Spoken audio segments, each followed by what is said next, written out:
This is how to know if a content strategist is legit, a part of the content marketing for the Very Busy audio and blog series. You can find all of the sections at brandcontentstudios.com. All you need to do to get a good idea of how thoroughly confused everyone is about the role of content strategist is read the job postings for them. They vary wildly. No two sets of job duties are the same, though the thing most seem to have in common is a set of expectations for one poor soul that's straight off Fantasy Island. Really? You want the person who's coming up with brilliant concepts and scripts for your videos also setting up the taxonomy for your CMS? Do you demand that your accountant be able to take out your appendix too?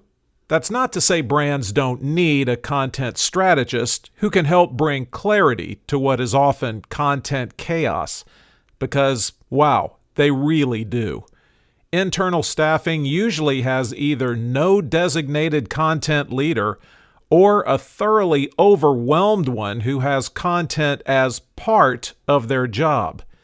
A look over the How to Organize Internally for Content Marketing section of the Content Marketing for the Very Busy series can get you kicked off when you're putting your shop together.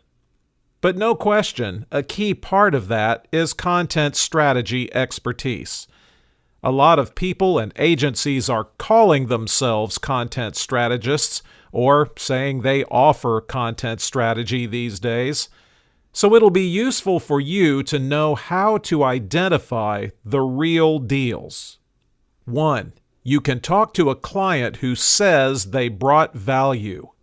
No, that client's situation won't be the same as yours, and maybe they used the strategist to execute on a very specific problem, but they'll be able to tell you if the person walked in the door knowing their stuff, was an outstanding listener, took the time to understand the challenge, and delivered a solid plan.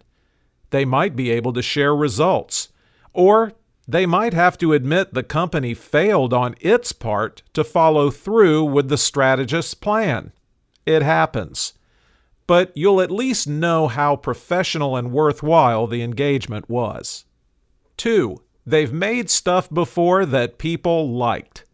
You lay down on an operating table, and the surgeon comes in. You ask, "How many spleens have you removed, Doc?" And she answers, "Well, none really, but I've read a lot of blogs about it, and I've been to a whole lot of spleen conferences." Get where I'm going with this? All the strategy, planning, and tech in the world will get you straight to nowhere unless you have people who know how to entertain and inform, who've proven that they can attract, hold, build, and captivate audiences. 3. They'll tell you up front what they don't know. One of my favorite consultants came into the company where I was working at the time, holding a legal pad. He said, "I've written down everything I know for sure about what we're getting into here," and he slid it across the table. The legal pad was blank. Your content strategist should be a partner in the truest sense of the word, meaning they must intimately grasp your unique situation before getting prescriptive or showing off.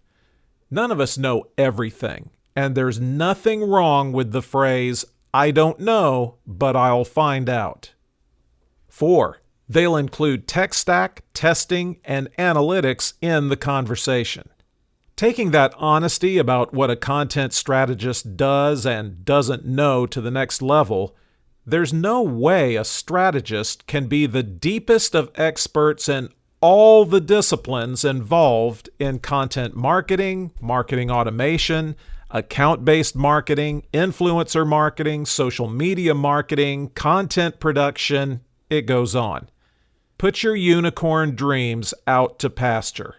What the right content strategist will do is have a working knowledge of the terminology and challenges of each discipline, and not try to eliminate them from the conversation. If deeper expertise is needed, the strategist can align the right resources. 5. They won't be the "we do that too" guys. Content strategists should have a passion for what they're out there doing. If I tell a hot dog vendor that what I really want is spaghetti, and he says, yeah, I got that too, then runs 3 blocks, orders takeout spaghetti, and brings it back to me, does he really know spaghetti?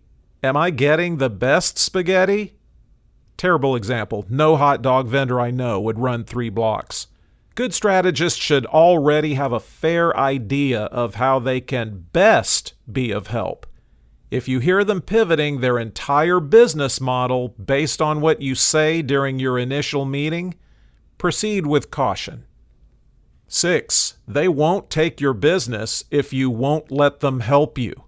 You've got to respect vendors who are willing to walk away from a deal. When it's personally and professionally important for content strategists to know they're being effective and productive, their joie de vivre gets put at great risk when they take on clients that really just want to have meetings and talk in circles and pretend to be dealing with content. Joe Pulizzi's overarching theme at a recent Content Marketing World was about this ongoing desire to noodle with content without truly committing.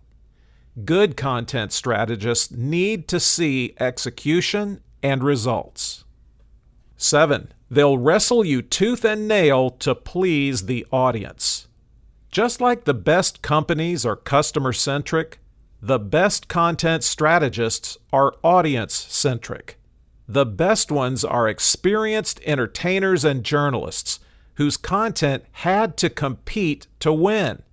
So they're not happy unless they're seeing applause in the form of success metrics. They live to address prospect questions with great content. They're embarrassed when the wrong users are interrupted with something irrelevant. They're also embarrassed by self-serving, forced messaging that was made mostly to please an internal stakeholder. 8. They care about ROI and your bottom line. I can think of no other occupation than content strategist that demands the fusion of artist and corporate wonk with a straight face. Your ideal content strategist, if you can get them, loves coming up with ideas for content and producing that content and putting it out there on your digital stage. They love putting on the show, and as soon as they're done putting on one show, they're ready to put on another. But they also want that content to accomplish something. It's not art for funsies. It's important to them your satisfied content consumers turn into new customers, retained customers, or expanded revenue. They want applause from the client as much as they want it from the public. 9. They'll go all Kumbaya with multiple departments. The days of sales and marketing, and HR, and corporate comms, and PR being able to sit in their respective silos and throw darts at each other are waning. Marketing's being held accountable for revenue and thinking about deeper parts of the funnel. So content strategy, traditionally a function of marketing, is having to spread across other departments, like sales. What matters is getting business. So the components of the org must align on content strategy, or you'll have cylinders misfiring and leaving the driver, the prospect, stuck on the side of the road. When you're looking for something, it always helps to know what to look for. Now you can confidently bring on the content strategy help needed to make you a lean, mean content machine. Now we invite you to listen to the next section of the series, How to Find Writers That Make a Real Difference.